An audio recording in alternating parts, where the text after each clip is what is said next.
नमस्कार, मैं सौरभ द्विवेदी। मेरे हाथ में, जो कि आपको जाहिर सी बात है कि स्क्रीन पर नजर नहीं आ रहा होगा, देश की सबसे प्रतिष्ठित न्यूज मैगजीन्स में से एक इंडिया टुडे का इस बार का कवर है। कवर दिखाइए, पहले कवर दिखाइए बरखुरदार। ये वो कवर है जिसकी कहानी मैं आपको सुनाने जा रहा हूं। इस पे लिखा है the high and mighty power list 2017। 50 लोग, देश के सबसे ताकतवर 50 लोग, उनकी लिस्ट है जो इंडिया टुडे ने जारी की है। हमने अपने साथी ऋषभ से कहा कि ज़रा लल्लन टॉप के रीडर्स को वाकिफ कराइए कौन हैं ये लोग। जो आपको स्क्रीन पर पहला चेहरा नज़र आ रहा है वो पहला इसलिए है क्योंकि वो लिस्ट में पहले नंबर पर है। इस लिस्ट में कई चौंकाने वाली एंट्रीज हैं, कई ऐसे नाम जो हमें लगता था कि इस लिस्ट में ज़रूर होंगे, वो नहीं हैं। आइए शुरुआत करते हैं, भूमिका में समय खराब नहीं करते हैं। ऋषभ जी, पहले नंबर पर कौन है? मुकेश अंबानी। पहले नंबर पर मुकेश अंबानी है। और क्या इनको खासियत है? खासियत सर इनकी कई सारी हैं। एक तो ये दुनिया के 24वें सबसे धनी व्यक्ति हैं। अच्छा। इंडिया की सबसे बड़ी प्राइवेट सेक्टर कंपनी के मालिक हैं। और सबसे बड़ी बात है कि जो इन्होंने एक इनोवेटिव प्लान लाया जियो का, 6 महीनों में 12% मार्केट कैप्चर किया है इंडिया का। ये बड़ी बात है, इतनी जल्दी नहीं हो पाता है। रात के 2 बजे तक पढ़ाई करते हैं, किताबें ऑनलाइन खरीदते हैं। और एक इनका परिचय ये है, इनके 3 बच्चे हैं जिनमें से 2 आईवी लीग यूनिवर्सिटी में पढ़ते हैं, एक हार्वर्ड में और एक येल में। दूसरे नंबर पर है रतन टाटा, जो इस वजह से खबरों में रहे कि उन्होंने टाटा सन्स के जो चेयरमैन हैं साइरस मिस्त्री, उनको ग्रुप से बाहर निकाल के वो फिर से एक्टिव हुए। इनकी और क्या खासियत है? इनकी खासियत है कि जैसे चाणक्य के कोट्स शेयर किए जाते हैं, सही भी होते हैं फर्जी भी होते हैं, वैसे ही रतन टाटा के भी कोट्स शेयर किए जाते हैं सोशल मीडिया पर। बहुत सारे सही भी होते हैं, बहुत सारे लोग अपने मन से उसी तरह के कोट्स की मुझे कोई भी आइडिया जब लगता है तो मैं उस पर काम करने लगता हूँ, फिर वो सही साबित हो जाता है। और ये मतलब आइडिया जनरेशन के मामले में और एथिकल चीज़ों के मामले में बहुत बड़े माने जाते हैं। ऐसा माना जाता है कि इतना एथिकल बिजनेस शायद कोई और नहीं करता है, ये एक मान्यता है। इकलौता जो मुझे लग रहा है साइरस मिस्त्री के अलावा विवाद जो सामने आया वो था जब नीरा राडिया का पूरा वो फोन टैपिंग और सब बातें सामने आई थी। एक और खासियत रतन टाटा की ये है, टाटा ग्रुप के चेयरमैन, कि इन्होंने रिटायरमेंट के बाद 2 सालों में 29 स्टार्टअप्स में पैसे लगाए हैं, जो रिटेल, ट्रांसपोर्ट, फाइनेंस से लेके बेबी प्रोडक्ट तक, यानी कि अलग अलग रेंज में। तीसरे नंबर पे है कुमार मंगलम बिड़ला, बिड़ला ग्रुप के हेड चेयरमैन, आइडिया के मालिक। आइडिया वोडाफोन के मर्जर के बाद और भी ताकतवर हुए हैं। दोनों कंपनियों को मिला के 35% मार्केट शेयर है। इसके अलावा सीमेंट के प्रोडक्शन में ये लोग शामिल हैं। जेपी ग्रुप के सीमेंट यूनिट को इन्होंने पिछले दिनों 15,000 करोड़ रुपए में खरीदा और अपने सीमेंट बिजनेस में ये नंबर 1 पे पहुंच गए हैं। कन्वेंशनल और नए जमाने के दोनों ही तरह के, हर तरह के बिजनेस करते हैं। Cement, chemical, fibre, telecom, textile और फर्टिलाइजर सारे। कहते हैं कि आज तक ऑफिस में सिर्फ 3 बार गुस्सा हुए हैं। हाँ, ये आपको मतलब आपके लिए ये वाला। अच्छा, ये इसलिए मेरे वाला है क्योंकि मैं ऑफिस में लल्लन टॉप के साथियों के ऊपर गलती पे बहुत नाराज होता रहता हूं। ठीक है, पॉइंट टेकन। चौथे नंबर पे है गौतम अडानी, जिनको बार बार नरेंद्र मोदी के साथ जोड़ा जाता है। कहा जाता है अडानी और अंबानी के लिए नरेंद्र मोदी सरकार काम कर रही है, ऐसा विपक्षी कहते हैं। अडानी की ये चीज मुझे नहीं पता थी, ये कॉलेज ड्रॉप आउट है। अब और इज्जत बढ़ जाएगी कॉलेज ड्रॉप आउट की। Mark Zuckerberg college drop out हैं, Steve Jobs college drop out हैं और अडानी भी हैं। पहले मुंबई में हीरे छाटने का काम करते थे, सोलर एनर्जी में बहुत पैसा लगा रखा है, लेकिन अभी जब लोग प्राइवेट इंडस्ट्री में पैसा लगाने में हिचकते हैं तो गुजरात में इन्होंने 49,000 करोड़ रुपए लगाए। इसके अलावा और कोई बात ऋषभ? सर, ये नरेंद्र मोदी के सबसे फेवरेट लोगों में आते हैं। जो बड़े प्लान्स आते हैं तो ऐसा माना जाता है कि वो इनको कंसीडर करते हैं, इनको अपने साथ रखते हैं, चाहे वो पाकिस्तान का प्लान हो चाहे ऑस्ट्रेलिया का हो, इनका नाम हमेशा ऊपर रहता और है। इनका ऑस्ट्रेलिया वाला प्लान कुछ इकोलॉजी और एनवायरनमेंट की चीजों को लेकर विवाद में भी रहा है। गया था, लेकिन इनको कंसीडर हमेशा किया जाता है। और गुजरात में जो उन्होंने पैसे लगाए हैं तो ऐसा नहीं है कि सिर्फ मतलब अपने गट्स पर लगाए हैं, इनको पॉलिटिकल या लोकल सपोर्ट भी है कि आप वहां पर काम कर सकते हैं। 5वें नंबर पे हैं बाबा रामदेव। अभी लेटेस्ट बाबा शायद एलोवेरा की क्रीम बेच रहे हैं, मुझे टीवी पे नजर आ रहा था। ये तस्वीर बड़ी मनोहारी है, पता नहीं इस पे क्यों कट गई। आपको पूरी तस्वीर भी दिखा देंगे। बाबा जी बैल जोत रहे हैं, खेत में हल चला रहे हैं। एफएमसीजी, इसमें क्या आता है? Food and moving consumer goods. आप यूं समझ लीजिए कि एफएमसीजी की जो भी स्थापित कंपनियां, चाहे वो हिंदुस्तान यूनिलीवर हो चाहे डाबर हो, सबके तोते उड़े हुए हैं बाबा के पतंजलि प्रोडक्ट्स की वजह से। टीवी और डिजिटल मीडिया में साल 2016 में 20 घंटे रोजाना तक का प्रचार होता था इनका है। टोटल इनका टाइमिंग अगर मान लें टीवी और डिजिटल मीडिया को मिलाकर जितनी देर प्रचार आता था वो 20 घंटे का अच्छा, था। एकदम से ऐसे 20 घंटे देखा तो लगा टीवी पे तो 20 घंटे नहीं आते होंगे, लेकिन डिजिटल जोड़ के 20 घंटे हो जाता है। बजाज का स्कूटर है बाबा जी के पास जिसपे वो आयुर्वेद के प्रोडक्ट बेचते थे। अच्छा, इन्होंने सेल्समैन वाला काम भी किया है। हाँ, ये भी किया है और पुराना स्कूटर रखा है आज भी, मतलब अपने पास ही हमारा बजाज। और आचार्य कुलम है जहां पर इनका दावा है कि वो भविष्य के लिए सैकड़ों रामदेव बना रहे हैं। एक निजी किस्सा सुनाता हूं। मैं कानपुर के पंडित दीनदयाल विद्यालय में पढ़ा हूं। जब दीनदयाल जी की हत्या हो गई, मुगल सराय रेलवे यार्ड के पास उनका शव मिला, उस समय वो जनसंघ के अध्यक्ष हुआ करते थे। तब कानपुर के एक समाजसेवी थे बैरिस्टर नरेंद्रजीत सिंह। एक शोक सभा हुई, तो शोक सभा में सब शोकाकुल थे, सबको लग रहा था कि ये बड़ी क्षति हो गई है। और तब उन्होंने ऐलान किया कि एक दीनदयाल गया तो क्या हुआ, मैं हजारों सैकड़ों दीनदयाल हर बरस पैदा करूंगा। और तब दीनदयाल विद्यालय की स्थापना हुई, जहां से सौरभ द्विवेदी जैसे निकम्मे भी निकले। छठे नंबर पे हैं आनंद महिंद्रा। आनंद महिंद्रा महिंद्रा ग्रुप के मालिक हैं और ये नॉन कंट्रोवर्शियल माने जाते हैं। कभी इन्होंने अलग बयान नहीं दिए हैं जो कि पॉलिटिकल लोगों को ऑफेंड करें या सोसाइटी को ऑफेंड करें। ये हमेशा मतलब इनोवेटिव प्रोडक्ट्स के लिए जाने जाते हैं। हालांकि कुछ दिनों तक महिंद्रा काफ़ी डल रही थी, फिर भी पिछले 10 सालों में इन्होंने काफ़ी रिवाइव किया है। फ्रांस ने इनको नाइट की उपाधि दी है। आनंद महिंद्रा की एक और खासियत, आप में से कोई भी व्यक्ति महिंद्रा का कोई भी प्रोडक्ट इस्तेमाल करता हो और कंपनी नहीं सुन रही हो आपकी, आनंद महिंद्रा को टैग करके एक ट्वीट कर दीजिए, शाम तक आपको इतने फोन आएंगे कि आप बिल्कुल बम बम हो जाएंगे। मेरे माता पिता क्लब महिंद्रा के मेंबर हैं। वो हिमाचल की एक प्रॉपर्टी में गए छुट्टियां मनाने, और प्रॉपर्टी में फैसिलिटीज दुरुस्त नहीं थी। वो बड़े परेशान थे, उनको रिस्पांस भी अच्छा नहीं मिल रहे थे। उन्होंने मुझे बताया तो मैंने कहा लड़ा देखते हैं ट्विटर की मारक क्षमता कैसी, और मैंने आनंद महिंद्रा को टैग करके ट्वीट कर दिए।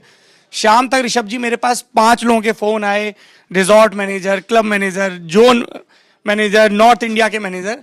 उन्होंने माफी मांगी और बाकायदा वो रिटर्न भी किया, कुछ कुछ किया। तो ट्विटर पे भी बहुत सक्रिय हैं आनंद महिंद्रा को आप लोग कभी भी शिकायत कर सकते हैं। एक और खास बात है, इनकी 2 बेटियां हैं, एक दिव्या है, एक का नाम मुझे याद नहीं है अभी। वो दोनों इस फील्ड में नहीं है, एक राइटर हैं, इंडिपेंडेंट राइटर हैं। उनका बेटा है या शायद बेटी है दूसरी, वो वर्ग मैगजीन चलाते हैं। वो ये अच्छी चीज है। चलिए, ये बड़ा गड़बड़ होता है कि कारोबारी का बेटा कारोबारी, डॉक्टर का बेटा डॉक्टर। 7वें नंबर पे है उदय कोटक। ये वही ये कोटक महिंद्रा। कोटक महिंद्रा आईएनजी वैसा को एक्वायर करने के बाद इंडिया का चौथा सबसे बड़ा प्राइवेट सेक्टर का बैंक है। आईएनजी वैश्या को मैं लंबे समय तक आईएनजी व्यास पढ़ता रहा, फिर मुझे लगा लेकिन ये एक्स्ट्रा वाई के बाद ए है, बीच में गायब है। गुजराती लोना परिवार में पैदा हुए हैं। 60 लोगों के परिवार का खाना एक ही जगह बनता था। कहते हैं कि सोशलिज्म मैंने अपने घर से सीखा है। कोटक महिंद्रा कैपिटलिज्म सीखा है, परिवार में सोशलिज्म सीखा है। कोटक महिंद्रा प्राइवेट सेक्टर का चौथा सबसे बड़ा बैंक है। और जब भी टाइम मिलता है सितार बजाते हैं। मुझे अपने पूर्व राष्ट्रपति एपीजे अब्दुल कलाम याद आ गए, वो भी रुद्रवीणा और सितार बहुत बजाते थे। 9वें नंबर पे 8वें नंबर पे हैं दिलीप सांघवी। ये सन फार्मा के हैं, चेयरमैन है। इनको ये मुकेश अंबानी के बाद इंडिया के दूसरे सबसे धनी व्यक्ति माने जाते हैं, ऐसा कई मैगजीन्स दावा करती हैं। इनकी कंपनी दुनिया की 5वीं सबसे बड़ी जेनेरिक दवाइयों की कंपनी है, मतलब सस्ती दवाइयों के फील्ड में ये 5वें नंबर पर हैं। और ये स्किन कैंसर की जो ड्रग बनाने वाली कंपनी थी नोवार्टिस, उसके एक पर्टिकुलर ड्रग को इन्होंने एक्वायर किया है। 9वें नंबर पे हैं अजीम प्रेम जी। नीचे करिए जी, अजीम प्रेम जी। अच्छा, अजीम प्रेम जी को देख के मुझे एक ये खुशी मिलती है कि अभी सब लोग ऐसे नहीं हैं जो डाई और मेहंदी और बालों को काला करने की बीमारी से ग्रस्त हुए हैं। विप्रो के मालिक हैं, इंडिया के 8वें सबसे धनी व्यक्ति हैं। फिलंथ्रॉफी भी बहुत करते हैं। 2016 में 27,000 करोड़ रुपए इन्होंने परोपकार पर खर्च किए। सबसे कमाल की बात, कोई जरा भी टुच्च पुच्च हैसियत पा लेता है तो अपने आयोजकों पे दबाव डालने लगता है कि मैं तो सिर्फ बिजनेस क्लास में ही सफर करूंगा, या शशि थरूर के शब्दों में कहूं तो कैटल क्लास में सफर नहीं करूंगा। अजीम प्रेम जी आज भी इकोनॉमी क्लास में सफर करते हैं। और इन्होंने कारों के मामले में भी किफायत बरती। अपनी टोयोटा बेची और फिर स्टाफ की पुरानी मर्सिडीज बेंज ले ली, उसी का इस्तेमाल करते हैं। 10वें नंबर पे हैं एन चंद्रशेखरन। साइरस मिस्त्री के जाने के बाद इनको टाटा सन्स का चेयरमैन बनाया गया। तमिलनाडु के नमक्कल में पैदा हुए थे। स्कूल जाने के लिए 3 किलोमीटर पैदल चलना पड़ता था। 40 की उम्र में डायबिटीज हो गई और उसके बाद जैसा कि डॉक्टर सलाह देते हैं मधुमेह में कि आपको फिजिकल वर्क खूब करना चाहिए, भागा दौड़ी खूब करनी चाहिए, चलना खूब चाहिए। 40 की उम्र में जब डायबिटीज डायग्नोज हुई तो दौड़ना शुरू किया और अब मैराथन दौड़ते हैं। अनिल अंबानी भी मैराथन खूब दौड़ते हैं। टीसीएस में भी ये काफी वक्त तक काम कर चुके हैं। टाटा के साथ ये 30 साल से जुड़े हैं और काफ़ी मतलब प्रभावी नाम माना जाता है इनको। मिस्त्री के आने से पहले भी इनका नाम चर्चा में था, और लेकिन सॉफ्टवेयर में ज़्यादा अनुभव होने के चलते इनको पहले नहीं लाया गया था, लेकिन विवादों के बाद इनको लाया गया। सर, इन 10 लोगों में सबसे ताजुब की बात है कि कोई बड़ा पॉलिटिशियन नहीं, ये दरअसल इंडिया टुडे की ये जो लिस्ट है उसको इस तरीके से बनाया गया है। अमूमन क्या होता है कि जब आप इस तरह की पावर लिस्ट बनाते हैं तो जाहिर से तौर पे ज्यादातर मामलों में मनमोहन सिंह के अपवाद को छोड़ दें तो प्रधानमंत्री का नाम सबसे ऊपर होता था, क्योंकि वो बिला शक देश का सबसे ताकतवर व्यक्ति है। लेकिन तर्क ये है कि चूंकि वो एक राजनीतिक पद पर बैठे हैं, एक कार्यकाल के लिए बैठे हैं और पूरे पॉलिटिकल स्ट्रक्चर ने उनको वो ताकत मुहैया कराई है, इस वजह से इस बार जानबूझ के राजनेताओं को छोड़ दिया गया इस लिस्ट से। वरना तो कोई भी लिस्ट बनती है उसमें पहले नंबर पे नरेंद्र मोदी होते हैं, दूसरे नंबर पर अमित शाह होते हैं, तीसरे नंबर पे फिर और दूसरे पॉलिटिशियंस आते हैं। उन्होंने परिभाषा भी इसमें दी है कि रिस्क टेकिंग, नए आइडियाज लाना, नई चीजें प्रयोग करना। नरेंद्र मोदी के समर्थक कहेंगे कि नरेंद्र भाई से ज्यादा रिस्क कौन लेता है, उन्होंने डिमोनेटाइजेशन किया, उन्होंने सर्जिकल स्ट्राइक किया। बहरहाल भटकते नहीं है। इधर आइए, 11वें नंबर पे हैं विराट कोहली। विराट कोहली भारतीय टेस्ट टीम के, भारतीय वनडे टीम के, भारतीय T20 टीम के कैप्टन हैं। उनकी खासियत यह है कि उनके शरीर पर 7 टैटू हैं। एक मोनेस्ट्री बनी हुई है, भगवान शिव मेडिटेट करते हुए बने हुए हैं। उनका टेस्ट कैप नंबर है 269, ऑडी कैप नंबर है 175, और उनके पिताजी का जो नाम है, पेरेंट्स का नाम है, वो अभी भी जब वो एक कैंपेन शुरू हुआ था ना माताओं को लेके, तो सरोज या ऐसे कुछ उनकी माताजी का नाम है, तो वो चीज उनकी टी शर्ट पे नजर आती थी। ये 7 उनके माता पिता के नाम है। टैटू हम बता रहे हैं जो 7 हैं, एक समुराय बना हुआ है और इनका सन साइन है स्कॉर्पियो, तो उसका भी बना हुआ है। 12वें नंबर पे है नंदन नीलकेनी। कांग्रेस के दौर में मजबूत हुए टेक्नोक्रेट, लेकिन नंदन नीलकेनी को आप इसलिए याद रखिए कि यही वो व्यक्ति हैं इन्फोसिस से जुड़े हुए जिन्होंने आधार की नींव रखी। नंदन नीलकेनी की 2 बेटियां हैं। बड़ी बेटी 27 साल की जानवी है, जो अर्घ्यम नाम का एक फाउंडेशन है उसकी ट्रस्टी हैं, और सैनिटेशन को लेकर, शौचालयों को लेकर देश में बहुत काम हो रहा है, उसमें ये काम करते हैं उसके लिए। और इनका बेटा है जो येल यूनिवर्सिटी में पढ़ रहा है, बिटिया हार्वर्ड में पढ़ रही। दोनों आईवी लीग की, मतलब बहुत ही धांसू दुनिया की यूनिवर्सिटीज हैं, उनमें पढ़ाई कर रही हैं। 13वें नंबर पे अमित अग्रवाल हैं, अमेजॉन इंडिया के कंट्री मैनेजर हैं। अमित अग्रवाल वही व्यक्ति हैं जिन्हें सुषमा स्वराज से माफी मांगनी पड़ी थी जब भारतीय झंडे वाली डोरमेट्स अमेजॉन पे बिकनी नजर आई थी। 14वें नंबर पे सुनील मित्तल हैं। वोडाफोन और आइडिया को जियो से टकराने के लिए मर्जर करना पड़ा, लेकिन सुनील मित्तल अपने एयरटेल के साथ डटे हुए हैं। इनके 2 बच्चे हैं। एलिशा हैं 33 साल के, जो फैशन इन्वेस्टमेंट की फंड चलाते हैं। केविन है 29 साल के, जो फाउंडर और सीईओ हैं हाइक मैसेंजर के। हाइक मैसेंजर को काफी लोग इस्तेमाल करते हैं। ट्विन भी हैं, और जो जी टेविन का ट्विन है श्रविन, जो एक इंडिपेंडेंट बिजनेस वेंचर पे काम कर रहे हैं। 15वें नंबर पे हैं अमिताभ बच्चन। अमिताभ बच्चन के बारे में कुछ भी नया बताने को लोगों के पास ज्यादा होता नहीं है। इनकी एक फिल्म आ रही है जिसका नाम है Thugs of Hindustan. Philip Meadows Taylor की एक कमाल की किताब है हिंदुस्तान के ठग, हिंदी में ये प्रकाशित हुई है इस नाम से, हिंदुस्तान की ठग। खोज के जरूर पढ़िएगा, फिल्म की रिलीज से पहले पढ़िएगा। फिल्म इसलिए चर्चाओं में है क्योंकि अमिताभ बच्चन और आमिर खान दोनों शायद पहली मर्तबा इस बार एक साथ काम करेंगे। शायद इसलिए भी चुना गया होगा कि पीकू और पिंक जो 2 पाथ ब्रेकिंग फिल्में थी, उसके लिए इनको दिया गया होगा, मुझे ऐसा लगता है। अमिताभ बच्चन की एक खास बात और लिखी है मैगजीन में कि इनकी जो ग्रैंड डॉटर हैं नव्या नवेली, अमिताभ बच्चन का नाम इकबाल था, सुमित्रा नंदन पंत इनके पिता हरिवंश राय बच्चन के करीबी मित्र थे, तो उन्होंने इकबाल से नाम बदल के अमिताभ रख दिया। उसके बाद अभिषेक और श्वेता नाम भी उन्हीं के रखे हुए हैं, और उसके बाद दादाजी ने नाम रखा नव्या नवेली। ये श्वेता की बिटियां हैं, 19 साल की, सोशल मीडिया की स्टार हैं। अगस्त्या नंदा उनके छोटे भाई हैं, और आराध्या अभिषेक और ऐश्वर्या की बेटी हैं। 16वें नंबर पे हैं Shiv Nadar, founding chairman HCL corporation के, शिव नाडर फाउंडेशन के। और इंग्लिश इन्होंने अंग्रेजी फिल्मों को देखकर सीखी। हिंदी मीडियम टर्म आजकल काफी चर्चा में है क्योंकि हिंदी मीडियम में एक फिल्म आने वाली है इरफान की। कई लोग कहते हैं, हम भी आपको एक रोज बताएंगे कि हिंदी मीडियम का होने के चलते हमें समाज में किस तरह की दिक्कतों का सामना करना पड़ा। शिव नाडर को भी अंग्रेजी बहुत अच्छे से नहीं आती थी। उनका यह कहना है कि उन्होंने अंग्रेजी फिल्में देखकर अंग्रेजी पढ़ना और समझना, अंग्रेजी बोलना और समझना सीखा। जी, HCL ने ही वादा किया था अखिलेश यादव से कि लखनऊ में IIT हब लगाएंगे, तो वो वादा पूरा हुआ कि नहीं? बहुत छोटी सी यूनिट लगी है, मतलब लेकिन नोएडा में, ग्रेटर नोएडा में यूनिवर्सिटी तो बनी है। ग्रेटर नोएडा में है, मतलब ये था कि लखनऊ को भी IIT हब बनाएंगे। 17वें नंबर पे हैं राहुल भाटिया, ग्रुप MD हैं इंटरग्लोब इंटरप्राइज के इनकी नेटवर्थ है 3.65 बिलियन और ये देश के 38वें सबसे अमीर आदमी हैं। इंडिगो, ये नाम याद रखिए, बाकी सब तो आंकड़े हैं।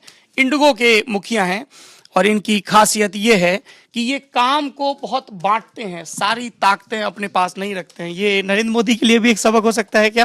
नरेंद्र मोदी की ये क्या क्या आलोचना की जाती है कि उनके राज में इंदिरा गांधी की तरह पीएमओ बहुत मजबूत हो गया है, सारी चीजों की अप्रूवल वहीं से होती है। 18वें नंबर पे हैं विजय शेखर शर्मा, पेटीएम के सीईओ हैं। पेटीएम बहुत पॉपुलर हुआ डीमोनेटाइजेशन की वजह से, एक टर्म बन गया, जैसे साबुन की बट्टी के लिए लक्स आ गया था या लाइफ बॉय आ गया था, कपड़े धोने के साबुन के लिए आदमी ब्रांड नहीं बोलता था, निरमा बोलता था, वनस्पति तेल के लिए डालडा बोलता था, वैसे ही अब डिजिटल पेमेंट के लिए पेटीएम टर्म आ गया है। बड़ी बड़ी दुकानों पे आपने भी लगा देखा होगा। विजय शेखर शर्मा चाहते हैं, उनकी ख्वाहिश क्या है? उनकी ख्वाहिश ये है कि वो एक संस्कृत के गानों का रॉक बैंड तैयार करें, बनाएं। जी, अखिलेश यादव के साथ भी इनके अच्छे संबंध थे और नरेंद्र मोदी के साथ भी हैं, उसी दौरान भी हो ये गए। तो बड़ी ही दुर्लभ चीज है। अमर सिंह बहुत रश कर रहे होंगे इनसे। 19वें नंबर पे हैं एसबीआई की चेयरमैन अरुंधति भट्टाचार्य। इनके पहली बार ऐसा हुआ था कि किसी बैंक की चेयरमैन कोई महिला बनी थी और अरुंधति भट्टाचार्य ने एज अ पीओ ज्वाइन किया था बैंक और वहां से उठकर सीढ़ी चढ़कर बनी। चंदा कोचर का भी यही रहा कि वो एग्जीक्यूटिव के तौर पे उन्होंने ज्वाइन किया था। एक और नायाब बात है उस शख्स के बारे में जो अरुंधति भट्टाचार्य की जिंदगी में न्यूक्लियस की तरह काम करते हैं, जिनकी आपको यहाँ तस्वीर नजर नहीं आ रही। वो इनके पति हैं जिनका नाम है प्रीतिमोय भट्टाचार्य। हम लोग अक्सर महिला सशक्तिकरण की बात करते हैं, कई बार लोग उसके अतिरेक में आ जाते हैं और पुरुषों को लेफ्ट राइट सेंटर घरेने लगते हैं। अरुंधति के पति ने अपनी पत्नी को इतना करियर में सपोर्ट किया कि घर संभालने के लिए ऋषभ जी उन्होंने खुद नौकरी नहीं की, वो पूरा ध्यान घर पे और अरुंधति पे देते हैं कि इनको किसी तरह की दिक्कत ना आए, करियर को लेकर समय ज्यादा देना है, टूर पे रहना है, बच्चों को पालना है, और वो काम उन्होंने खुद ही किया। गेस करने के लिए दूंगा 20वें नंबर पर कौन है? मास्टर ब्लास्टर किसको लिखा है? मास्टर ब्लास्टर तो सचिन तेंदुलकर को ही लिखते हैं, लेकिन यहाँ पे सुब्रमण्यम स्वामी के लिए इस्तेमाल हुआ है। 77 साल के पॉलिटिशियन सुब्रमण्यम स्वामी जो किसी भी मुकदमे की पैरवी करने के लिए पहुंच जाते हैं, लिटिगेशन दाखिल कर देते हैं। हार्वर्ड के प्रोफेसर रहे हैं, आईआईटी में भी प्रोफेसर थे और आईआईटी से अपनी तनख्वाह लेने के लिए लंबी कानूनी लड़ाई लड़ी इन्होंने। सुब्रमण्यम स्वामी आज भी कोई मीटिंग बुलाते हैं या कोई बयान देते हैं तो एकदम से सोशल मीडिया पे खलबली मच जाती है। और सुब्रमण्यम स्वामी रघुराम राजन के खिलाफ खासे आक्रामक रहे थे। ये खिलाफ बहुत लोगों के रहे हैं, मतलब वाजपेयी से लेकर रघुराम राजन, शशिकला, जयललिता, इन्होंने किसी को भी नहीं छोड़ा है।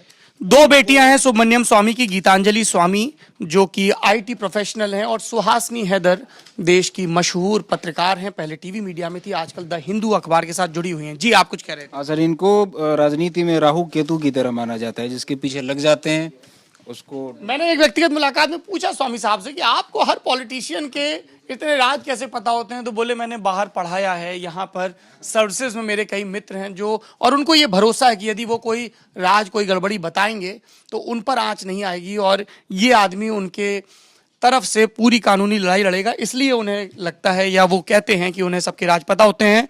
21वें नंबर पे हैं विनोद राय जो पहले ऑडिटर जनरल रहे, कैग के सीएजी थे पहले जी। और उसके बाद इनको यूएन ने भी नियुक्त किया था अपने उसमें किसी संगठन में।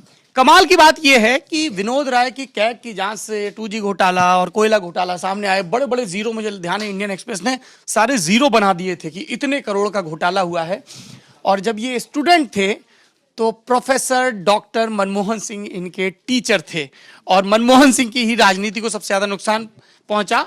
प्रोफेसर ने बिला शक यही सिखाया होगा कि सत्य से कभी मत डिको, सच्चा गुरु वही होता है। 22वें नंबर पे हैं उदय शंकर। उदय शंकर पत्रकार हैं, जेएनयू के पढ़े हुए हैं, एक साइंस की मैगजीन से अपने करियर की शुरुआत की और उसके बाद अलग अलग न्यूज़ चैनल्स में, आज तक में, स्टार न्यूज़ में नौकरी की और उसके बाद स्टार के ही न्यूज़ वेंचर से उनके मीडिया, उसके एंटरटेनमेंट वेंचर में चले गए और अभी साउथ एशिया हेड हैं, सीईओ हैं इंडिया के, स्टार इंडिया के। और उदय शंकर के दौर में ही स्टार का पूरा दूसरा बड़ा कायांतरण हुआ। पहली बार हुआ था जब पीटर मुखर्जी के नेतृत्व में केबीसी और के नाम वाले कई सीरियल शुरू हुए थे। उसके बाद डिप आ गया था स्टार के कारोबार में और उदय शंकर ने उसको रिवाइव किया है। 23वें नंबर पे हैं विनीत जैन। विनीत जैन, समीर जैन, दो भाई जो टाइम्स ऑफ इंडिया ग्रुप चलाते हैं, जिसको बेनेट कोलमैन ग्रुप कहते हैं। मुंबई में था, फिर धीमे धीमे दिल्ली में उन्होंने आधिपत्य शुरू किया। टाइम्स नाउ इन्हीं का न्यूज़ चैनल है। इसके अलावा कई मैगजीन्स भी निकालते हैं, जैसे फेमिना, और वो कौन से फिल्म फेयर अवार्ड मिलते हैं, वो सब भी इनकी मैगजीन्स हैं। और खासियत इनकी ये है कि ये ट्वीट खूब करते हैं। मतलब अमूमन ये होता है कि जो मीडिया मुगल्स हैं वो ट्विटर से परहेज करते हैं, लेकिन विनीत जैन हो या इंडिया टुडे ग्रुप के हेड अरुण पुरी हो, इस तरह के लोग ट्विटर पे बहुत एक्टिव हो गए हैं। तो हमें पता भी चलता है कि बड़े बड़े मीडिया मुगल्स जो हैं उनका देश दुनिया के बारे में क्या सोचना है। फिल्में खूब देखते हैं। अभी उन्होंने इसको लॉयन जी, लॉयन को बताया अपनी फेवरेट मूवी, इस साल देखी है उन्होंने। अच्छा। और ये भी बताया कि मुंबई में बाहर खाने भी जाते हैं, खाना खाने। और नाश्ते में पपाया, अच्छा पपाया वो रेस्टोरेंट है जहां पर ये अक्सर जाते हैं और फिल्में खूब देखते हैं। 24वें नंबर पे आदित्य पुरी हैं, बैंकर हैं, एचडीएफसी बैंक हेड कर रहे हैं 1994 से। 25वें नंबर पे अनिल अंबानी हैं, जिनका हमने पहले भी जिक्र किया मैराथन की दौड़ के संदर्भ में। उनके बेटे हैं जय अनमोल, 25 साल के, जो रिलायंस कैपिटल को संभाल रहे हैं। दूसरे बेटे हैं, उनका नाम जय अंशुल है, वो अभी न्यूयॉर्क यूनिवर्सिटी में पढ़ाई कर रहे हैं। 26वें नंबर पे हैं बिनी और सचिन बंसल, जो फ्लिपकार्ट चला रहे हैं। सचिन प्रोग्रामर बनना चाहते थे और बिनी कंप्यूटर गेम्स बनाना चाहते थे, और दोनों ने फ्लिपकार्ट बना दी। जी, इनमें सर एक मजेदार चीज है कि दोनों का नाम साथ ही आता है, कभी अलग नहीं आता। बिनी और सचिन का। हाँ, मतलब- और जबकि ये भाई नहीं हैं, दोस्त हैं, आईआईटी में आगे पीछे पढ़े हुए हैं, आईआईटी दिल्ली के स्टूडेंट हैं। आईआईटी से पढ़े हुए हैं, एक साथ पढ़े भी नहीं है। 27वें नंबर पे संजीव गोयनका हैं, इंडस्ट्रियलिस्ट हैं। संजीव गोयनका ग्रुप के रिटेल में काफ़ी काम है इनका। जो स्पेंसर्स के आपको आउटलेट दिखते हैं वो इन्हीं के हैं।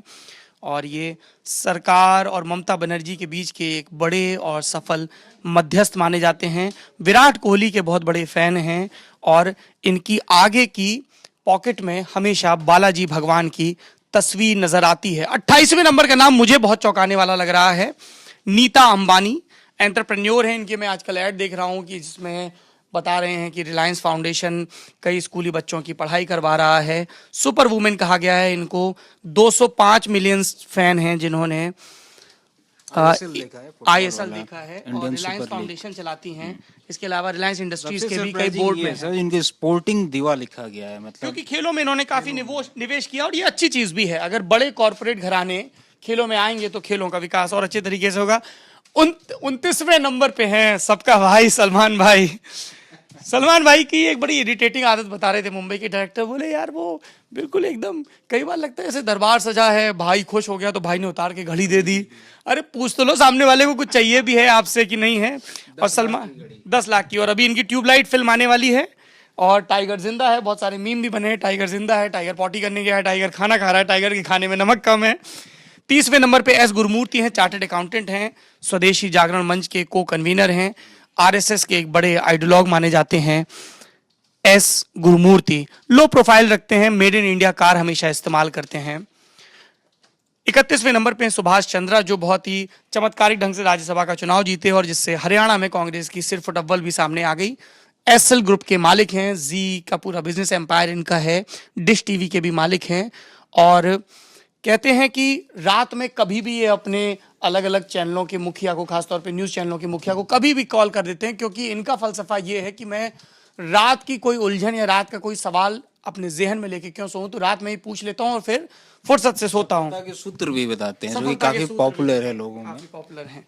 विशाल सिक्का हैं, टेक गुरु हैं, इन्फोसिस के सीईओ हैं मेरे ख्याल से। जी, और ये 32वें नंबर पे हैं और एक ब्लॉग लिखते हैं टाइमलेसनेस के नाम से, जिसमें बहुत ही अलग अलग मुद्दों पर अपनी राय जाहिर करते हैं। 33वें नंबर पे रजत शर्मा हैं, अरुण जेटली के करीबी दोस्त। जब अरुण जेटली दिल्ली यूनिवर्सिटी के अध्यक्ष थे तो रजत शर्मा दिल्ली यूनिवर्सिटी के महामंत्री थे, एबीवीपी में दोनों लोग साथ थे। पंडित जी कहते हैं इनको नरेंद्र मोदी और इंडिया टीवी के पूरे बिजनेस एम्पायर के मालिक हैं। मुझे ध्यान आ रहा है इंडिया टीवी की जब शुरुआत हुई थी तो पोस्टर पे 3 चेहरे नजर आते थे, मेनका गांधी, रजत शर्मा और तरुण तेजपाल। इन 3 लोगों ने मिलकर इंडिया टीवी की शुरुआत की थी। बाद में उनकी राहें अलग हो गई, वो तहलका चलाने लगे और वो अपने पॉलिटिकल करियर में वापस लौट आई। इनकी शुरुआत हुई थी 28 साल की उम्र में, ये ऑनलुकर मैगजीन के, जो अब नहीं आती है, एडिटर बन गए थे। बहुत ही जिसको कहते हैं मॉडेस्ट बैकग्राउंड से आए हैं परिवार। 100 स्क्वायर फीट के एक कमरे वाले मकान में रहता था 9 रिश्तेदारों के साथ, जहाँ पे बिजली भी नहीं थी। मेहनत से पढ़ाई की, कई बार सब्जी मंडी के रेलवे स्टेशन पे जाके लैंप लाइट में जाके पढ़ाई की और उस तरीके से अपना मकाम बनाया। सबक ये है कि हमें जीवन में क्या मिला है इसका रोने के बजाय हम अपने तय खूब कोशिश करें और अपना भरपूर दें। जी इनके फ्रेंडली कनेक्शंस के बारे में लिखा गया है, तो इससे याद आया कि जब इन्होंने अपना अपना 21वां या कोई सालगिरह मनाया था टीवी चैनल का, तो राष्ट्रपति भी आए थे, प्रधानमंत्री भी आए थे, और तीनों खान भी आए थे। तीनों खान भी आए थे। ये एक बड़ी उपलब्धि बताई गई थी कि तीनों खानों को इकट्ठा कर लिया। 34वें नंबर पे रजनीकांत हैं, एक्टर हैं। कहा जा रहा है कि अगर तमिलनाडु में रजनीकांत बीजेपी में आ गए तो तमिलनाडु का किला जीतने से बीजेपी को कोई नहीं रोक सकता। इन अफवाहों को इसलिए भी बल मिला क्योंकि अभी आर के नगर के उपचुनाव में जो बीजेपी कैंडिडेट है वो रजनीकांत से मिले और फिर वो तस्वीर ट्वीट की गई और उसका खूब जिक्र किया गया। बड़ी बेटी ऐश्वर्या हैं जो धानुष से आई हैं, छोटी बेटी सौंदर्या हैं, वो भी डायरेक्टर हैं और अपने पिता की कई फिल्में बनाती हैं। चल जाती है इनके नाम पर, कोई भी चीज पॉपुलर हो आपको जाती है। पता है ये जापान में बहुत मशहूर हैं। 1995 में एक जापानी टूरिस्ट यहाँ पे आया और मैं फिल्म का भी नाम भूल रहा हूँ। इनकी एक फिल्म का वो कैसेट लेके गया जापान में और वो लोगों ने देखी और फिर उसकी कॉपी तैयार हुई। फिर वो इतनी पॉपुलर हुई कि धीमे धीमे रजनीकांत का एक अलग मार्केट डेवलप हो गया है जापान में। इसी तरह से मुझे पता नहीं इस लिस्ट में शाहरुख खान है या नहीं। शाहरुख खान का जर्मनी में बहुत तगड़ा मार्केट है, इतना तगड़ा मार्केट है कि जब my name is Khan release हुई तो जर्मनी में उसके टिकट ईबे पर ऑक्शन किए गए, इतने हाउसफुल हुए थे। 35वें नंबर पे हैं डॉक्टर नरेश त्रेहन, देश के सबसे बड़े हार्ट सर्जन्स में से एक।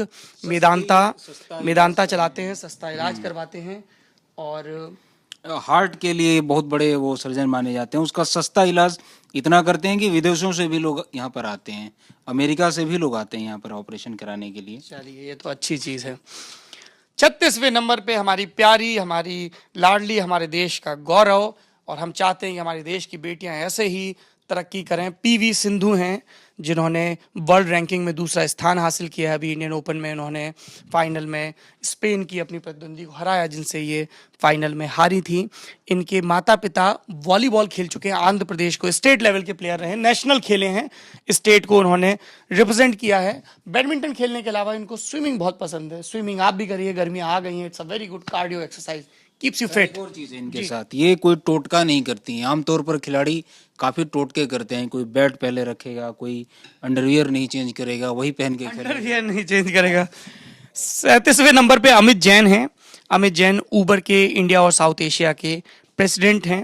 इनकी वाइफ जो है प्रियंका, उन्होंने सोशल थ्योरी में पीएचडी की हुई है और इनका कहना है कि मेरे पिता मेरे आदर्श हैं क्योंकि आज तक मैंने उतना मेहनती किसी और व्यक्ति को नहीं देखा। अमित जैन। 38वें नंबर पर प्रियंका चोपड़ा, क्वांटिको से, जिन्होंने डंका बजाया। यूएस में भी, जो हमारे यूएस में दोस्त रहते हैं बताते हैं कि शहरों में हाईवे पे बड़ी बड़ी होर्डिंग लगी हुआ करती थी क्वांटिको की, और उसमें भी प्रियंका चोपड़ा की एक टैटू है जिनकी बाह में जिसमें लिखा हुआ है ऐसे हाथ में इधर डैडीज डॉटर लिखा हुआ है। और अच्छी चीज़ एक ये है कि प्रियंका चोपड़ा ने हाल के दिनों में रीजनल सिनेमा में काफ़ी निवेश किया है। इनफैक्ट इस बार नेशनल अवार्ड जिन फिल्मों को मिला है उसमें से एक फिल्म प्रियंका चोपड़ा के प्रोडक्शन की भी है, वेंटिलेटर। राजेश मापुस्कर की फिल्म है। राजेश मापुस्कर वही हैं जिन्होंने फरारी की सवारी नाम से फिल्म बनाई थी। पहले ये राजकुमार हिरानी के असिस्टेंट थे। पूरी भी शायद आई थी, उसके कंटेंट को लेकर बड़ी आलोचना हुई थी कि उसमें इन्होंने कोई प्रोग्रेसिव आइडिया नहीं लाया था। तो उसमें मैंने पूछा तो अनुराग कश्यप से मेरी बात हो रही थी, तो वो बोले कि यार कई बार क्या होता है कि आपके रिलेटिव वगैरह भी होते हैं, वो किसी चीज़ में पैसा लगाते हैं तो उसमें भी वो जो बड़ा स्टार है परिवार का उसका नाम ठेल देते हैं, ऐसा कहा गया। 39वें नंबर पे हैं महेंद्र मोहन, संजय और शैलेश गुप्ता। ये लोग दैनिक जागरण मीडिया एम्पायर के मालिक हैं। कानपुर से इन लोगों की शुरुआत हुई। पूर्णचंद गुप्त इनके पिता, मतलब महेंद्र के पिता और संजय के बाबा, और उसके बाद नरेंद्र मोहन हुए, संजय गुप्ता के पिता, राज्यसभा के सांसद भी रहे, बीजेपी के करीबी माने जाते थे। हालांकि इनके परिवार के लोग एक बार सपा के टिकट पर भी राज्यसभा पहुंचे हैं। जागरण ग्रुप देश के बड़े मीडिया संस्थानों में से एक। 40वें नंबर पे शाहरुख खान हैं, जिनकी मैं आज सुबह ही आलोचना कर रहा था। क्यों कर रहा था ये भी सुन लीजिए। हमें बड़ा फक्र था, हमें बड़ा एतबार था, एक लड़का जिसका कद बहुत ज़्यादा नहीं है, इरादे बहुत ज़्यादा हैं, एक लड़का जो बहुत पारंपरिक पैमानों पर खूबसूरत नज़र नहीं आता है, जो बहुत सुंदर नहीं है, किसी परीलोक से आया हुआ नहीं लगता है, वो लड़का अपने हुनर के दम पे, अपने गुड बिहेवियर के दम पर लड़की का प्यार पाता है, माता पिता की सेवा करता है, अलग अलग फिल्मों के लिहाज से कहें तो, और वो लड़का हमारा आदर्श बन गया। हमारे जैसे सांवले सलोनों को बड़ा भाता था कि साहब शाहरुख खान को अपने हिस्से का प्यार मिल सकता है तो हमें क्यों नहीं, एक हिम्मत मिलती थी। और फिर एक दिन इस लड़के ने फेयर एंड हैंडसम क्रीम बेचनी शुरू कर दी और हमारा दिल जार जार हो गया। हमें लगा कि गोया इसने हमें निजी तौर पे दगा दे दिया हो। बहरहाल 40वें नंबर पर 51 साल के शाहरुख खान जो अक्सर कहते हैं कि लोग गलत कहते हैं कि पूरी नींद सो, व्यवस्थित जीवन जियो तब सफलता मिलेगी। सच्चाई ये है कि सफल होने के लिए अपनी नींद गंवानी पड़ती है। शाहरुख खान यही करते हैं, बहुत सिगरेट पीते हैं, पता नहीं अब शायद सिगरेट छोड़ दी हो नहीं, सुनने में आया था कि अबराम के बाद सिगरेट कम कर दी थी। ब्लैक कॉफी और सिगरेट पे जिंदा रहता है आदमी। और एक चीज की तारीफ करनी पड़ेगी, दिल्ली का लौंडा है, दिल्ली से गया है, मुंबई में कोई गॉडफादर नहीं था और जूझ के अपनी जगह बनाई है, जो चीज अब अक्षय कुमार के लिए कही जाती है। ये जगह कोई अभी तो नहीं भर रहा है, अभी तो नहीं भर रहा है। और शाहरुख खान की एक अच्छी चीज ये भी है कि इन्होंने सिर्फ अपना करियर नहीं बनाया, रेड चिलीज एंटरटेनमेंट शुरू किया, वीएफएक्स को लेके काफी बड़ा काम किया, वीएफएक्स स्टूडियो बनाया है और हजारों लोगों को रोजगार दिया है। बहुत ज्यादा पढ़ते भी हैं शाहरुख, बहुत ज्यादा। हाँ, पढ़ते बहुत हैं। जब भी मिलते हैं ना पूछते हैं यार कोई बुक बताओ, मतलब जैसे मैं मिला इंटरव्यू के लिए, बात करते हैं, फिर बोलेंगे यार अच्छा तू किताबें पढ़ता है, तू किताब बता कौन सी पढ़ूं मैं। और ये अक्सर पूछते रहते हैं, कई बार ट्वीट करके पूछते हैं वो लोगों से। 41वें नंबर पे राजीव चंद्रशेखर हैं, एंटरप्रेन्योर हैं, राज्यसभा के सदस्य भी हैं और मेरे ख्याल से अर्णव गोस्वामी का जो चैनल आ रहा है रिपब्लिक, उसमें भी इनका पैसा लगा हुआ है कुछ, ऐसा कहा जा रहा है। बल्कि ट्वीट भी आया था कि ये भी उससे जुड़ चुके हैं। और 42वें नंबर पर सर राजीव बजाज। अभी रुक जाइए, डकोटा का एक पुराना प्लेन खरीदा है, डकोटा का प्लेन, और इनके प्लान है कि ये इसको जो इनके पिता एयरफोर्स में ऑफिसर थे, कभी वो डकोटा चलाते थे, उनको ये गिफ्ट करना चाहते हैं ये विंटेज प्लेन। वाह, ऐसा बेटा, लाडला बेटा सबको मिले। 42वें नंबर पे राजीव बजाज हैं, हमारा बजाज का हम लोग जिक्र कर रहे थे, बाबा रामदेव बजाज पे पतंजलि के प्रोडक्ट्स बेचते थे। ये राहुल बजाज के बेटे हैं राजीव बजाज, खूब खरा खरा बोलते हैं डिमोनेटाइजेशन पे। बड़े कॉरपोरेट हाउसेस में से पहला बयान जो सरकार की राय से मुख्तलिफ था वो इन्हीं का आया था। ऐसा लिखा है कि होम्योपैथी पर बहुत ज्यादा भरोसा करते हैं और आयंगर योगा भी खूब करते हैं, बीके आयंगर वाला। आप भी करिए आयंगर योगा, हालांकि थोड़ा जटिल होता है पर करने से ही होता है, जैसा बाबा रामदेव कहते हैं। हरीश साल्वे, देश के बड़े वकील, मास्टर ऑफ स्ट्रेटजी, ये नाम दिया गया है इनको। और उन्होंने यूनाइटेड नेशंस में मार्शल आइलैंड को लेके to sue India for violating nuclear disarmament obligation case भी लड़ा था। कई बार अंग्रेजी 30 लाख पढ़ते रुपया रोजाना कमाते हैं ये। अरे बाप रे, ये कैसे पता? अच्छा, ये लिखा हुआ है 30 लाख रोजाना। और दुनिया के 10 सबसे महंगे वकीलों में से एक हैं ये, टॉप 10 में है ये। 44वें नंबर पे हैं इस बार नेशनल अवार्ड जीतने वाले रुस्तम फिल्म के लिए अक्षय कुमार जी। और रजनीकांत के साथ भी इनकी फिल्म आ रही है, बहुप्रतीक्षित फिल्म है। हाँ, 2.0 में थलाइवर के साथ नजर आएंगे। मार्शल आर्ट के चैंपियन हैं, काफी एक्टिव रहते हैं। इनकी पत्नी ट्विंकल खन्ना पहले एक्ट्रेस रहीं और फिर खुद उन्हीं के शब्दों में एक्टिंग ने मुझे त्याग दिया, आजकल किताबें लिखती हैं, मिसेस फनी बोन्स के नाम से कॉलम लिखती हैं। अक्षय ने, वो तो बहुत सराहनीय काम है।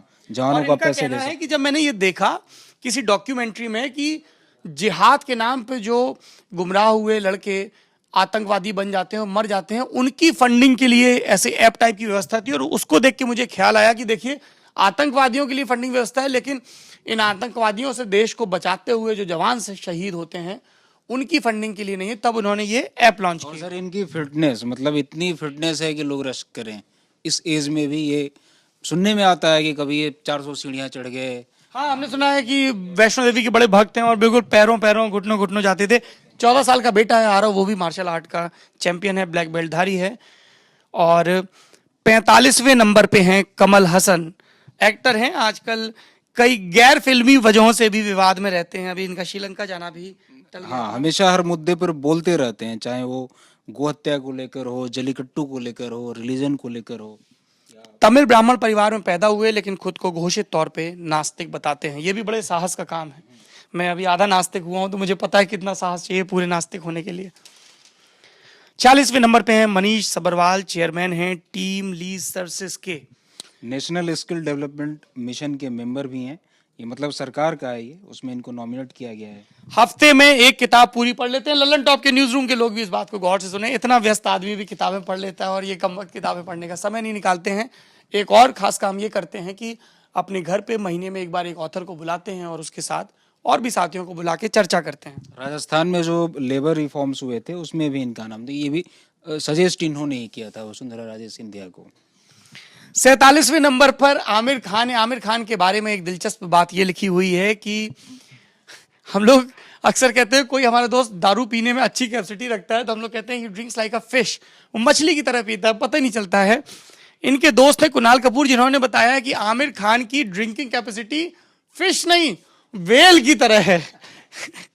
ये बड़ी कमाल की चीज है। बड़ी बड़ी पार्टियां भी ये देते हैं, कुणाल कपूर ने ही बताया है। ऐसा देख के नहीं लगता है कि आमिर इतनी बड़ी बड़ी पार्टियां देते हाँ, हैं। बड़ा रिजर्व आदमी है। मैं कहीं इंटरव्यू देख रहा था, बोल रहे थे कि जब इनको घर से कहीं बाहर जाना होता तभी नहाते हैं, वरना नहाते भी नहीं। बिल्कुल बीटेक बीटेक टाइप का है इनका हिसाब किताब है। 48वें नंबर पर प्रताप सिंह रेड्डी हैं, एंटरप्रेन्योर हैं, अपोलो हॉस्पिटल जो ग्रुप है उसके मालिक हैं, उसके मुखिया हैं, और यूएस में डॉक्टर थे, दशकों तक वहां पर प्रैक्टिस की। 1970 में वापस आए और उसके बाद अपोलो को लॉन्च किया। शुरुआत 150 बेड के हॉस्पिटल से चेन्नई में की। ये वही चेन्नई का हॉस्पिटल है जहाँ पे जयललिता को रखा गया था, और ऐसा कहा जाता है कि चूंकि हॉस्पिटल को ये चिंता थी कि कहीं उनके उन्मादी समर्थक तोड़फोड़ ना करने लगे, तो पहले जयललिता को वहां से निकाला गया, उसके बाद उनकी मौत की खबर का ऐलान किया गया। जी, अगर ये थोड़ा अपना इलाज सस्ता कर देते तो मैं थोड़ी और बड़ाई भी करता है इनकी। अच्छा, अपोलो में इलाज महंगा है। अच्छा, 49वें नंबर पे पवन मुंजाल हैं, जो सीएमडी और सीईओ हैं हीरो मोटर कॉर्प के। और हीरो साइकिल एक वक्त पर दुनिया में सबसे ज्यादा बिकने वाली साइकिल थी, इतनी ज्यादा बिकती थी। खासियत यह है कि दुनिया में कहीं भी हो, अपने बिजनेस से जुड़े काम के लिए गोल्फ जरूर खेलते हैं। आज ही सुबह हम लोग कह रहे थे कैसा रईसों का खेल है गोल्फ, जिसमें एक आदमी गेंद मारता है, फिर पीछे पीछे जाता है, फिर गेंद मारता है, फिर पीछे पीछे जाता है। 50वें और आखिरी नंबर पे हैं दीपिका पादुकोणे। जी, दीपिका पादुकोणे भी प्रियंका चोपड़ा की तरह बॉलीवुड से लेकर हॉलीवुड तक दोनों जगहों पर वहां पर भी सक्सेसफुल नाम है। कमा रही हैं, XXX में नजर आई हैं। इसके अलावा ये फिल्मों से इतर वीडियोस और बातों को लेकर भी चर्चा में रहती हैं। डिप्रेशन को लेकर तो एक तरीके से इन्होंने मॉडर्न युग में एक मूवमेंट ही खड़ा कर दिया। लोग काफ़ी इनसे जुड़ने लगे, लोग खुल के अपनी बातें कहने लगे। इनके बाद कई सारे सेलिब्रिटीज़ और आम लोग भी सामने आए और अपने पापा के बारे में बड़ी अच्छी अच्छी बातें करती हैं। हाँ, और मुझे ध्यान आ रहा है, जो कि मैंने एक बार एक आर्टिकल लिखा था इन पे, कि कितनी हिम्मत चाहिए होगी एक लड़की को, प्रकाश पादुकोणे की बेटी को, अपने पापा के सामने जाके, बहुत अच्छा बैडमिंटन खेलती है, ये जाके कहने में पापा मैं बैडमिंटन नहीं खेलना चाहती हूँ। बहुत हिम्मत की ज़रूरत है। हम लोग कई बार जाने अनजाने कर्तव्यों के नाम पे, आज्ञा पालन के नाम पे अपने माता पिता के सपनों को सलीब की तरह ढोने लगते हैं, खुद जख्मी हो जाते हैं, अपने हिस्से की ज़िंदगी जीना भूल जाते हैं, और इसके बावजूद अपने हिस्से का सच नहीं कह पाते हैं। दीपिका पादुकोणे ने वो सच कहा, इसलिए उन्हें हमारा 100 सलाम। ये थी देश के 50 सबसे ताकतवर लोगों की लिस्ट। कमेंट बॉक्स में हमें बताइए कि आपके हिसाब से इनमें से कौन से नाम और होने चाहिए थे और क्यों होने चाहिए थे। देश और दुनिया की रोचक खबरों के लिए लगातार बने रहिए हमारे साथ। हमारा नाम thelallanTop.com, और बंदे का नाम जो माइक पर इतनी देर से आपको प्रवचन देने की कोशिश कर रहा है, सौरभ द्विवेदी, और कैमरे के पीछे हैं हमारे साथ इंटर्नशिप कर रहे प्रशांत। देखिए, मुझे अभी तक नाम याद नहीं हो पाया है, जल्द ही याद कर लूंगा। अगर आप YouTube पे हमारा ये वीडियो देख रहे हैं तो सब्सक्राइब करना मत भूलिए। कैसे करते हैं ये आपको कई मुफ्त और सस्ते प्लान्स ने अच्छे से सिखा दिया है। बहुत शुक्रिया।